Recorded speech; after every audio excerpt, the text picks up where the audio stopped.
সরকার rate করছে কত TSP 1350 টাকা, সেই সার কি 1940 টাকা করে রাখবে?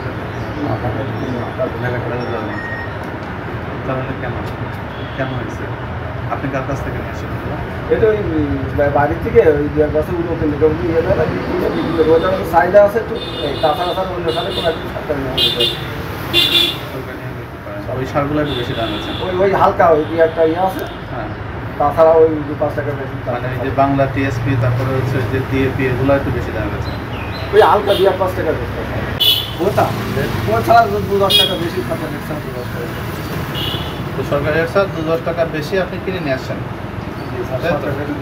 2-10 টাকা বেশি। তো 2-10 টাকা বেশি করে কিনে এসে 600 টাকা বস্তা বেশি নেওয়া যাবে না, 600 টাকা বেশি তাহলে সেটাই তো লেখা। ওটা স্যার ওটা দাম বেশি স্যার, ওটা ওই রাপ আমি বুঝি, ওই রাপ আমি বহু ধরেছি, বহু ডিলার আমার কাছে এসে শেষ পর্যন্ত ক্ষমা চেয়ে গেছে।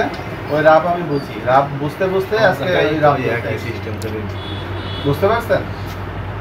এই রাপ ধরতে ধরতে আমি এখন রাপ বোঝা শিখে গেছি, এবং এটার জন্য ডিলারটা আমার কাছে আমার অফিসে পর্যন্ত এসে ক্ষমা চেয়ে গেছে। 600 টাকা পার বস্তা বেশি করছেন।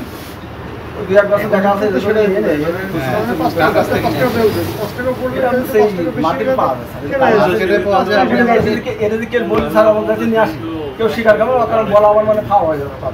আমাকে সেই ইনফরমেশনই দেন। আপনার ভাউচার দেন না, বাংলা টিএসপির ভাউচারটা একটু আমাকে দেন। আসেন,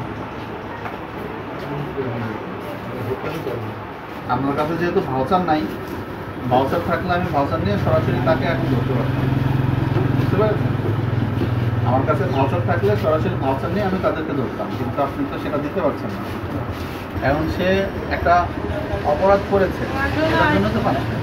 জাতীয় ভোক্তা অধিকার সংরক্ষণ কর্তৃক আজকে আমরা এই জীবননগর উপজেলাতে অভিযান পরিচালনা করি। এ সময় আমরা বেশ কিছু প্রতিষ্ঠান তদারকি করেছি।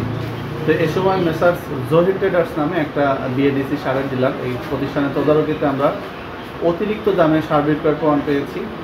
1350 টাকার সরকার নির্ধারিত টিএসপি সার এখানে 1940 টাকা পর্যন্ত বিক্রয় প্রমাণ পেয়েছি। সেই সাথে ভাউচার না রাখা এবং মেয়াদ উত্তীর্ণ কীটনাশক বিক্রয় অপরাধে আজকে আমরা এই প্রতিষ্ঠানটিকে 70,000 টাকা জরিমানা করেছি এবং তাদেরকে ভবিষ্যতের জন্য সতর্ক করা হয়েছে। পরবর্তীতে যদি আবার এ ধরনের অপরাধ তিনি করেন, আমরা কঠোর আইনানুগ ব্যবস্থা নেব। সেই সাথে আমরা নিত্য প্রয়োজনীয় পণ্য সহ বিভিন্ন প্রতিষ্ঠান তদারকি করেছি এবং এই ভোক্তা অধিকার বিরোধী বিভিন্ন অপরাধের জন্য আমাদের এই অভিযান চলমান থাকে।